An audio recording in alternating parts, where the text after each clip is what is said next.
Hello प्यारे नन्हे Munro, आप सभी का स्वागत है हमारे इस एजुकेशनल यूट्यूब चैनल में जिसका नाम है जिज्ञासा ऑर्बिट। आज हम पढ़ने वाले हैं क्लास 6 साइंस का चैप्टर 4 जिसका नाम क्या है, चुंबकों को जाने। इसके पहले हमने पार्ट 1 से लेकर पार्ट 3 तक के वीडियो में 3 चैप्टर्स को कवर किया है। अगर आपने उन वीडियो को नहीं देखा है तो पहले जाकर उन वीडियो को जरूर देखें, जिससे आपकी पढ़ाई एक सीक्वेंशियल वे में चलती रहे। तो जो ये हमारा चैप्टर है ये स्टार्ट होता है एक कहानी से। कौन सी कहानी से, तो उसे हम देखते हैं। एक लड़की है जिसका नाम क्या है, रेशमा।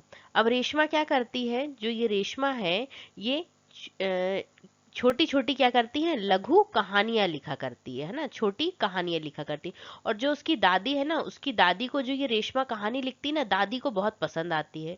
तो दादी का क्या है, दादी का है 60वां जन्मदिन। तो अब इस 60वें बर्थडे में रेशमा क्या कर रही है, एक कहानी लिख रही है। अब उसकी कहानी कहाँ से स्टार्ट होती है, उसकी कहानी स्टार्ट होती है केरल के तटवर्ती क्षेत्रों के लिए, जहां पर क्या किया जाता है, जहां पर मसालों का व्यापार किया जाता था। अब देखिए पहले क्या होता था, इस कहानी को हम चुंबक से धीरे धीरे रिलेट करेंगे। पहले आप इस कहानी को सुनिए और अच्छे से सुनिए, है ना। तो इसमें देखिए क्या होता है, जो व्यापारी हुआ करते थे वो क्या करते थे, दिशा का पता करने के लिए तारों की मदद से दिशा का पता किया जाता था, है ना, तारों की मदद से। मतलब उन्हें ये पता चलता था कि उत्तर दिशा किस ओर है, दक्षिण दिशा किस ओर है ना। अब लेकिन क्या हुआ, जब बहुत ही तूफानी रात थी, देखिए ये दिख रहा है तूफानी रात थी, तो उस समय क्या हुआ, तारे दिख नहीं रहे थे। तो तब रेशमा के दिमाग में ये आया, उसकी कहानी आगे नहीं बढ़ पाई यहाँ से, कि भाई जब ऐसा मौसम रहे या इस टाइप की स्थिति रहे तो तब जो व्यापारी है वो किस प्रकार से दिशा का पता लगाएंगे। तो अब वो क्या हो गई, थोड़ी कंफ्यूज हो गई। तो उसने क्या किया, अपने विद्यालय में जो पुस्तकालय था वहां पे सर्च किया, इंटरनेट पे सर्च किया, है ना। जो अगर कोई भी बात हमें समझ में नहीं आती तो हमें पहले अपने बड़ों से पूछना चाहिए, नहीं समझ में आए तो नेट से पूछना चाहिए, है ना, तो हमें आंसर मिल जाता है। तो ये क्या होता है, देखिए ये क्या है, इसे कहते हैं दिक सूचक। दिक सूचक या कंपास भी कहा जाता है। इसकी सहायता से क्या किया जाता है, इसकी सहायता से दिशा का पता लगाया जाता है। तो उसने ये देखा कि जब व्यापारी इस तरीके का, जब ऐसा मौसम रहा करता था तो व्यापारी इसका प्रयोग करते थे और इससे उनको क्या मिल जाता था, दिशा की जानकारी मिल जाती थी। तो अब ये किस प्रकार से काम करता है, कैसे इससे दिशा की जानकारी मिल जाती है, इसके बारे में हम देखेंगे। तो आइए स्टार्ट करते हैं हमारे चैप्टर को। हमारे आसपास बहुत सी ऐसी वस्तुएं होती हैं जो चुंबक से क्या होती हैं, अट्रैक्ट हो जाती हैं, चुंबक से आकर्षित हो जाती, चुंबक से चिपक जाती हैं, है ना। तो ऐसी कौन कौन सी चीजें, इन्हें जरूर है कि आपने भी अपने घरों में देखा होगा। जैसे देखिए ये क्या है, लोहे की कुछ पिन दिख रही हैं यहाँ पे, है ना। और ये क्या दिख रहा है, देखिए ये क्या है, मोबाइल का कवर है। जैसे जब इसको इसको इसको ऐसे बंद कर दिया जाता है और इसको इसके ऊपर कर दिया जाता है तो ये क्या हो जाता है, चिपक जाता है इससे। इसी प्रकार से कंपॉक्स बॉक्स में भी देखिए ये चुंबक लगी रहती है। जो अलमारी होती है, अलमारी या दरवाजों में भी आपने ये देखा होगा कि यहाँ पे क्या होता है, एक मैग्नेट लगी होती है और थोड़ा सा आयरन लगा होता है, जिससे क्या होते हैं, ये आपस में चिपक जाते हैं। फ्रिज में भी आपने ये देखा होगा कि फ्रिज भी क्या हो जाती है, बंद हो जाती है। तो यही कुछ उदाहरण है जिससे क्या होता है, जिससे हमें ये पता चलता है कि चुंबक मतलब चुंबक लगे हुए होते हैं इन चीजों में। अब नेक्स्ट हम देखते हैं, देखिए चुंबक द्वारा आकर्षित होने वाली वस्तुओं का क्या करना है, हमें पता लगाना है। अब देखिए चुंबक से क्या लकड़ी आकर्षित होगी, नहीं होगी। चुंबक से सिर्फ वही वस्तु आकर्षित होगी जो लोहे की बनी होगी। जैसे कि ये देखिए, है ना, जैसे ये पिन है, ये भी लोहे की बनी हुई होती है। तार है, अगर लोहे का बना होगा तो चुंबक से आकर्षित होगा। चाबी, चाबी के साथ भी ऐसी जो भी चीज यहाँ लोहे की बनी हुई, जैसे कपड़ा, ये चुंबक से आकर्षित नहीं होगा। ठीक है, ये पिन है, ये भी हो जाएगी। स्टेपलर भी होगा, पेंसिल नहीं होगी। स्केल, स्केल अगर लोहे की है तो आकर्षित होगी, अगर प्लास्टिक की है तो आकर्षित नहीं होगी, है ना। तो ये डिपेंड करता है कि किस मटेरियल की बनी हुई है। मोमबत्ती नहीं होगी, कैंची भी हो जाएगी, ग्लास भी नहीं होगा, पेन भी नहीं होगा, है ना। ये शॉर्पनर हो सकता है, क्यों, क्योंकि इसमें देखिए यहाँ पर ऐसा हल्का सा यहाँ पे आयरन लगा हुआ है। ये भी हो सकता है और ये भी हो सकता है। आप भी अपने घर में एक्सपेरिमेंट करके देखिएगा, अगर आपके पास चुंबक हो तो, कि कौन सी चीज चुंबक से आकर्षित हो रही है। अगर जो आकर्षित हो रही है तो इसका मतलब ये है कि वो चुंबक के साथ चिपक जाती है। अब देखिए, अभी हमने क्या देखा, अभी हमने ये देखा कि किस किस वस्तु में कौन सी वस्तु चुंबक से चिपकती है और कौन सी नहीं चिपकती है। आप भी अपने घर में इसको एक्सपेरिमेंट करके देख सकते हैं, मजा आती है। फिर नेक्स्ट हम देखते हैं कि चुंबक के प्रकार, चुंबक के कितने प्रकार होते हैं। तो चुंबक के हमें तीन प्रकार देखने को मिलते हैं। जैसे देखिए, अगर चुंबक इस प्रकार से सीधी सीधी लंबी है तो इसे क्या कहेंगे, इसे हम कहेंगे छड़ चुंबक। अगर चुंबक देखिए ये शेप ही दिख रहा है यू शेप का, है ना, अगर चुंबक इस शेप की है तो इसे हम क्या कहेंगे, यू आकार की चुंबक। और अगर चुंबक गोल है तो गोल को क्या कहा जाता है, रिंग भी कहा जाता है और वलय भी कहा जाता है। तो इस चुंबक को कहा जाएगा क्या, वलय चुंबक। तो चुंबक के प्रकार हमने क्या क्या देखे, छड़ चुंबक, यू आकार की चुंबक और वलय चुंबक। ये सभी क्या है, चुंबक के प्रकार हैं। अब हम देखते हैं चुंबकीय पदार्थ क्या होते हैं, है ना। चुंबकीय पदार्थ के बारे में हम देखते हैं कि वे पदार्थ जो चुंबक की ओर आकर्षित हो जाते हैं उन्हें हम क्या कहते हैं, उन्हें हम कहते हैं चुंबकीय पदार्थ। जैसे अगर मान लीजिए लोहा, तो लोहा क्या है, लोहा एक चुंबकीय पदार्थ है। लेकिन अगर हम इसमें उदाहरण ले कपड़ा, तो कपड़ा एक चुंबकीय पदार्थ नहीं है, लोहा है कपड़ा नहीं है। क्यों, क्योंकि जो लोहा है वो चुंबक की ओर आकर्षित हो जाता है, लेकिन कपड़ा चुंबक की ओर आकर्षित नहीं होता है। लोहा क्या है, जैसे मैंने अभी बताया, लोहा क्या है, लोहा एक चुंबकीय धातु है क्योंकि ये चुंबक की ओर आकर्षित कर रही है। इसके अलावा निकिल, कोबाल्ट भी क्या है, चुंबकीय धातुएं हैं। ये सभी क्या है, हम देखिए धातुएं हैं और ये क्या करती हैं, चुंबक की ओर आकर्षित होती हैं, इसीलिए इन्हें क्या कहा गया है, चुंबकीय धातुएं कहा गया है। अब नेक्स्ट हम देखते हैं अचुंबकीय पदार्थ। देखिए कई बार हमने विलोम शब्दों में हम देखते हैं कि किसी शब्द के आगे में अ लगा देने से क्या हो जाता है, उसका उल्टा बन जाता है, विलोम शब्द बन जाता है। तो जैसे अब हमने देखा चुंबकीय पदार्थ, है ना, इससे क्या होगा, आपको रटने की जरूरत नहीं पड़ेगी। चुंबकीय पदार्थ मतलब क्या होता है कि ऐसे पदार्थ जो चुंबक की ओर आकर्षित होते हैं। अब इसके हमने आगे क्या लगा दिया, अचुंबकीय। तो अचुंबकीय का मतलब क्या है, मतलब इसका इसका विलोम शब्द हो गया ये, है ना, चुंबकीय अचुंबकीय। तो इसका अर्थ होगा अचुंबकीय मतलब ऐसे पदार्थ जो चुंबक की ओर आकर्षित नहीं होते हैं, जैसे कि कपड़ा, है ना। तो अब नेक्स्ट हम क्या देखते हैं, वे पदार्थ जो चुंबक की ओर आकर्षित नहीं होते हैं उन्हें क्या कहा जाता है, उन्हें कहा जाता है अचुंबकीय पदार्थ। अब हम देखते हैं चुंबक के ध्रुव। चुंबक के ध्रुव क्या होते हैं, तो आई होप अभी आपको समझ में आया होगा। हमने क्या क्या देखा अभी तक, हमने ये देखा कि कौन कौन सी वस्तुएं चुंबक से आकर्षित होती हैं और कौन सी वस्तुएं चुंबक से आकर्षित नहीं होती। इसके बाद हमने क्या देखा कि चुंबक के प्रकार कौन कौन से होते हैं। तो पहला हमने देखा कौन सा, छड़ आकार की चुंबक, ये छड़ जैसी होती है। दूसरा हमने देखा कैसी, यू आकार की चुंबक, है ना, ये यू आकार की होती है। और जो ये गोल होती है तो गोल को क्या कहा जाता है, वलय चुंबक, है ना। ये हमारी चुंबक के प्रकार हो गए। फिर इसके बाद हमने क्या देखा कि चुंबक में चुंबकीय पदार्थ क्या होते हैं और अचुंबकीय पदार्थ क्या होते हैं। चुंबकीय पदार्थ अर्थात जो चुंबक को अपनी ओर आकर्षित कर लेते हैं, और अचुंबकीय पदार्थ मतलब जो चुंबक की ओर आकर्षित नहीं होते हैं। अब हम देखते हैं कि चुंबक के ध्रुव क्या होते हैं। देखिए चुंबक के दो ध्रुव होते हैं, है ना। तो चुंबक के सिरों को चुंबक के दो ध्रुव मतलब कौन कौन से ध्रुव कहा जाता है, उत्तरी ध्रुव और दक्षिणी ध्रुव कहा जाता है। जैसे अगर मान लीजिए ये एक चुंबक है ना, ये एक छड़ आकार की चुंबक है। तो इसका जो ये वाला सिरा है ना, चुंबक के जो सिरे होते हैं मतलब इसे ही सिरा कहा जाएगा। तो ये जो सिरा है इसे उत्तरी सिरा कहा जा सकता है और इसे क्या कहा जा सकता है, इसे दक्षिणी सिरा कहा जा सकता है। अगर मान लीजिए यू आकार की चुंबक है तो यू आकार की चुंबक में भी ऐसे ही होगा कि ये कैसा होगा, ये उत्तरी ध्रुव होगा और ये दक्षिणी ध्रुव होगा। वलय चुंबक में देखिए जहां चुंबक मिल रही है तो यहाँ पर उत्तरी और दक्षिणी ध्रुव दोनों क्या होंगे, साथ में ही होंगे। ठीक है। अब हम देखते हैं लौह तरेन। लौह तरेन का मतलब क्या होता है, जो लोहे से बना हुआ हो। लौह तरेन का अधिकांश भाग किसी भी प्रकार के चुंबक के ध्रुवों पर चिपक जाता है। मतलब देखिए जो लोहे से बना पदार्थ है ना, वो चुंबक के उत्तरी ध्रुव में भी चिपक सकता है, चुंबक के दक्षिणी ध्रुव में भी चिपक सकता है और पूरी मैग्नेट में कहीं पर भी चिपक सकता है, ये कहने की बात है। फिर देखते हैं हम एक ध्रुव वाला चुंबक प्राप्त करना संभव नहीं है। अगर हम सोचे कि हमें सिर्फ ऐसा चुंबक मिल जाए जिसमें सिर्फ उत्तरी ध्रुव हो या फिर सिर्फ दक्षिणी ध्रुव हो, तो ऐसा पॉसिबल नहीं है कि हम ऐसी चुंबक को प्राप्त कर सकें। किसी चुंबक को कितने भी छोटे टुकड़े में तोड़ दिया जाए, छोटे से छोटे टुकड़े में भी एकल उत्तरी ध्रुव या एकल दक्षिणी ध्रुव का अस्तित्व नहीं होता है। इसका मतलब क्या हुआ, देखिए जैसे मान लीजिए ये इतनी बड़ी चुंबक है ना, इसमें उत्तरी और दक्षिणी ध्रुव है। अगर मान लीजिए मैंने इस मैग्नेट को यहाँ से तोड़ दिया, ठीक है, यहाँ से अगर मैंने तोड़ दिया तो ये छोटी हो गई।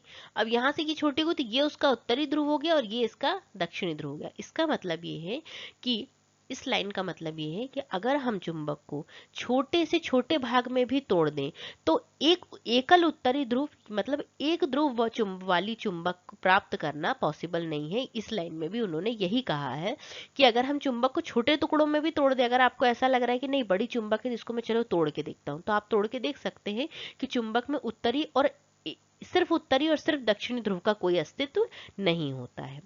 उत्तरी और दक्षिणी ध्रुव हमेशा विद्यमान रहते हैं, चाहे चुंबक कितनी ही। अब हम देखते हैं दिशाएं ज्ञात करना। जो हमारी कहानी, जो हमारी चुंबक वाला चैप्टर है, वो स्टार्ट कहाँ से हुआ था कि रेशमा नाम की एक लड़की है जो लघु कहानियां लिखा करती है।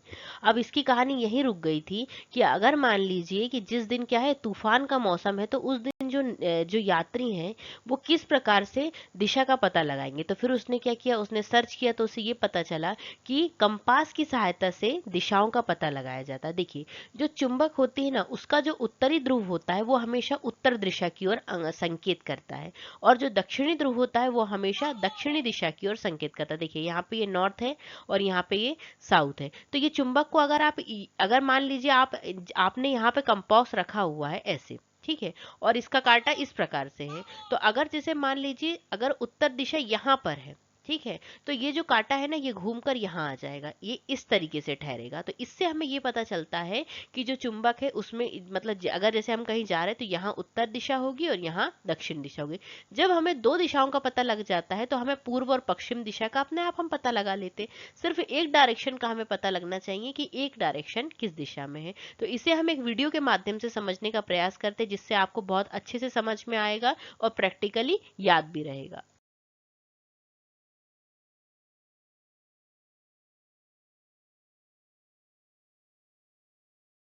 क्या होता है जब किसी चुंबक को धागे की सहायता से स्वतंत्रता पूर्वक लटका दिया जाता है? वो कुछ देर तक गोल गोल घूमती है। जी हाँ, आपने बिल्कुल सही सोचा। लेकिन उसके बाद वो किस दिशा में रुकती है, कभी ये भी सोचा है? वो रुकती है हमेशा उत्तर दक्षिण दिशा में।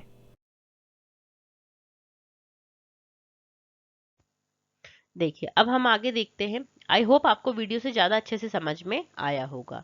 स्वतंत्र रूप से लटका हुआ चुंबक हमेशा किस दिशा में ठहरता है?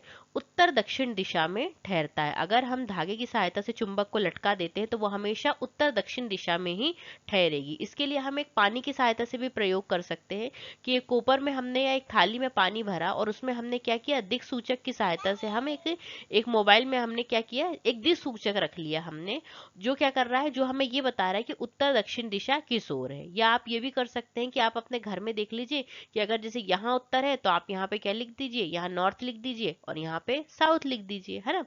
तो इसमें क्या होगा, अगर आप चुंबक को, किसी चुंबक को क्या करें, कागज रखकर उसके ऊपर अगर आप चुंबक रखते हैं तो क्या होता है, चुंबक हमेशा, जो चुंबक का उत्तरी ध्रुव है वो हमेशा इस दिशा में ही ठहरेगा। तो ये एक प्रयोग और किया जा सकता है, ये आप घर में करके देख सकते हैं अपने, है ना।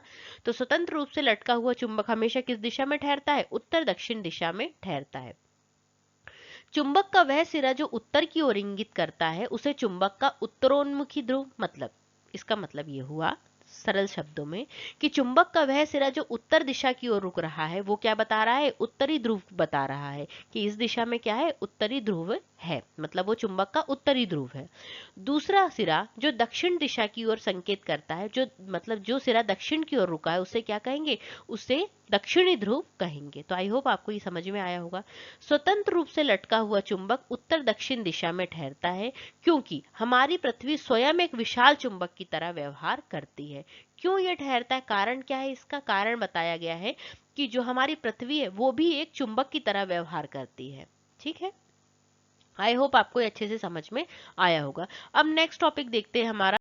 नेक्स्ट टॉपिक है हमारा चुंबक के बीच आकर्षण और प्रतिकर्षण। देखिए, आकर्षण का मतलब होता है जैसे अगर मान लीजिए ये चुंबक दूर दूर है, इनका आपस में क्या होना, इस तरीके से चिपक जाना, ठीक है। और प्रतिकर्षण का मतलब ये होता है कि अगर चुंबक इस स्थिति में है, मतलब चुंबकों का क्या होना, एक दूसरे से दूर जाना, ठीक है। तो आकर्षण का मतलब देखिए, अब हम देखते हैं कि जो चुंबक के समान ध्रुव होते हैं, मतलब यहाँ पे क्या दिखा रहा है, ये दिखा रहा है चुंबक के जो समान ध्रुव होते हैं, जैसे ये देखिए ये दक्षिणी ध्रुव है और ये भी दक्षिणी ध्रुव है, तो ये जो समान ध्रुव है इनको आप कितना भी पास लाने की कोशिश कीजिएगा, ये चुंबक के ये वाला ध्रुव और ये वाला ध्रुव आपस में नहीं चिपकेंगे। कारण क्या है, कारण ये है कि जो चुंबक के समान ध्रुव होते हैं वो एक दूसरे को प्रतिकर्षित करते हैं, मतलब एक दूसरे को दूर करते हैं एक दूसरे से, ठीक है। लेकिन जो चुंबक के असमान ध्रुव होते हैं, है ना, जैसे यहाँ पर देखिए कौन सा ध्रुव है, दक्षिणी, और यहाँ कौन सा ध्रुव दिख रहा है आपको, उत्तरी, तो ये कौन से उत्तर दक्षिण मतलब क्या है, अलग अलग ध्रुव है, तो ये दोनों क्या करेंगे, एक दूसरे को आकर्षित करेंगे, मतलब ये एक दूसरे से चिपक जाएंगे। इसे हम एक वीडियो की सहायता से भी देख सकते हैं। प्रैक्टिकल देखिए, प्रैक्टिकल वीडियो आपके लिए बनाया गया है जिससे आपको बहुत अच्छे से समझ में आए।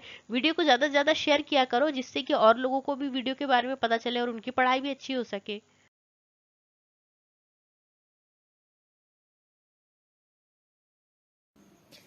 इस वीडियो में हम ये देख रहे हैं कि जो चुंबक के असमान ध्रुव होते हैं वो एक दूसरे को आकर्षित करते हैं और जो चुंबक के समान ध्रुव होते हैं वो एक दूसरे को प्रतिकर्षित करते हैं।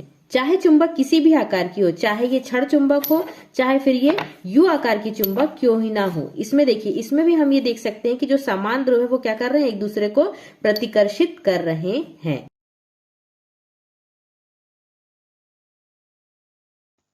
वही बात जो अभी हमने देखी प्रैक्टिकल के माध्यम से, वीडियो के माध्यम से, दो चुंबकों के असमान ध्रुव, असमान ध्रुव मतलब देखिए चुंबक में तो दो ही ध्रुव है, एक उत्तरी और एक दक्षिणी, तो ये दोनों क्या हो गए, समान ध्रुव का मतलब क्या होगा, या तो उत्तरी उत्तरी हो या फिर दक्षिणी दक्षिणी हो। नॉर्थ मतलब उत्तर और साउथ मतलब दक्षिण, है ना। नॉर्थ मतलब क्या होगा, उत्तर होगा, या लिख भी देते हैं, और साउथ मतलब क्या होगा, दक्षिण। समान ध्रुव का मतलब ये होगा, और असमान ध्रुव का मतलब क्या होगा कि एक तरफ उत्तर हो और एक तरफ दक्षिण हो, या फिर एक तरफ दक्षिण हो और एक तरफ उत्तर हो, तो ये होंगे इनके क्या हो गए, ये हो गए असमान ध्रुव। ये असमान ध्रुव होंगे और ये क्या होंगे, ये होंगे चुंबक के समान ध्रुव। तो दो चुंबकों के असमान ध्रुव मतलब इनकी बात हो रही है, अर्थात एक चुंबक का उत्तरी ध्रुव और दूसरे चुंबक का दक्षिणी ध्रुव एक दूसरे को हमेशा क्या करते हैं, आकर्षित करते हैं, मतलब वो आपस में क्या हो जाएंगे, चिपक जाएंगे। लेकिन आगे हम देखते हैं कि दोनों चुंबकों के समान ध्रुव, अर्थात इस किसकी बात हो रही है, अब इसकी बात हो रही है समान ध्रुवों की, है ना, यहाँ लिख देते हैं समान ध्रुव। समान ध्रुव की बात हो रही है, मतलब दोनों चुंबकों के उत्तरी ध्रुव या दोनों चुंबकों के दक्षिणी ध्रुव एक दूसरे को क्या करते हैं, प्रतिकर्षित करते हैं। जैसे ये यहाँ है तो ये क्या हो जाएगा, ये और पीछे हट जाता है, मतलब ये चिपकते नहीं है। तो आई होप आपको ये समझ में आया होगा कि किस प्रकार से जो चुंबक के समान ध्रुव होते हैं वो एक दूसरे को प्रतिकर्षित करते हैं, और जो चुंबक के असमान मतलब अलग अलग ध्रुव होते हैं वो एक दूसरे को आकर्षित करते हैं। अब देखिए क्या है, ये कुछ गेम्स दिए हुए हैं, मतलब ऐसे, ये तो ऐसी मस्ती के लिए दिया हुआ है कि चुंबक की सहायता से हम और भी चीजें बना सकते हैं, जैसे ये चुंबकीय माला बना सकते हैं, है ना। और फिर उसके बाद देखिए ये इसे क्या कहते हैं, इसे पजल कहते हैं, भूल भुलैया भी कह सकते हैं। स्टील की गेंदें हैं, इनको क्या करना है, इसकी सहायता से इनसे बाहर निकालना है। तो यहाँ नीचे चुंबक लगी हुई रहती है और ये गेंदें यहाँ से बाहर निकल जाती। उसी प्रकार से देखिए ये दो कार बनाई गई है माचिस की सहायता से, और इसके ऊपर छड़ चुंबक रख दी गई है। अब देखिए अगर ये चुंबक के समान ध्रुव यहाँ पे होंगे, अगर जैसे मान लीजिए उत्तरी उत्तरी होंगे तो ये दोनों कार एक दूसरे से क्या होंगी, दूर होंगी, और अगर मान लीजिए यहाँ पर उत्तरी और दक्षिणी होगा तो ये क्या होंगी, एक दूसरे के साथ साथ जुड़ जुड़ कर चलेंगी। आई होप आपको ये समझ में आया होगा कि किस प्रकार से हम चुंबक का प्रयोग कर सकते हैं। हमने इस चैप्टर में क्या क्या देखा, इस चैप्टर में हमने देखा है, एक बार फिर से रिवाइज कर लेते हैं कि चुंबक क्या होती है ना, चुंबक क्या होती है, फिर चुंबक के ध्रुव क्या होते हैं, है ना, किस प्रकार से चुंबकीय पदार्थ क्या होता है, चुंबकीय पदार्थ, और हमने क्या देखा, और हमने ये भी देखा कि अचुंबकीय पदार्थ क्या होता है। ठीक है, किस प्रकार से दिक् सूचक का प्रयोग करके हम जो दिशाएं हैं उनका अनुमान, उनका मतलब उनके बारे में जानकारी प्राप्त कर सकते हैं। फिर उसके बाद हमने देखा कि चुंबक के जो ध्रुव होते हैं, मतलब चुंबकों के ध्रुव में आकर्षण क्या होता है और प्रतिकर्षण क्या होता है। फिर हमने कुछ मस्ती वाले टास्क भी देखे कि किस प्रकार से हम चुंबक का और भी प्रयोग कर सकते हैं। आप भी अपने घरों में ये छोटे छोटे प्रयोग कर सकते हैं। वीडियो भी आपके लिए बनाए गए छोटे छोटे, जिससे आपको बहुत अच्छे से समझ में आया। वीडियो पसंद आया हो तो वीडियो को लाइक करें, वीडियो को शेयर भी कर सकते हैं आप, और चैनल को सब्सक्राइब भी कर सकते हैं आप। ठीक है, और हंसते रहे मुस्कुराते रहे। जय हिंद, जय भारत।